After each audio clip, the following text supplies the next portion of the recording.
Sawadika, hari ini saya masak paku rawan goreng belacan. Okey, kita kutip dulu paku rawan. Paku rawan ni saya tanam di belakang rumah saja. Dalam pasu pun ada. Okey, dah kutip, kita cuci dulu. Selepas tu kita potong. Ambil yang lembut sahaja ya, yang keras kita tak mau.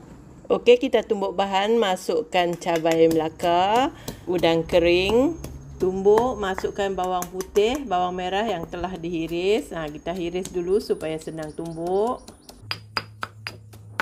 Akhir sekali masukkan belacan. Tumbuk lagi.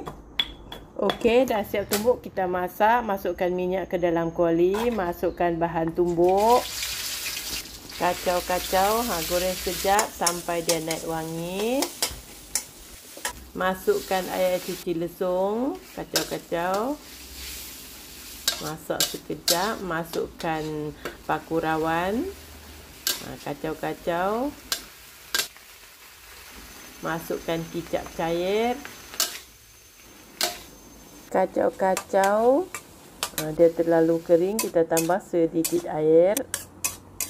Siap.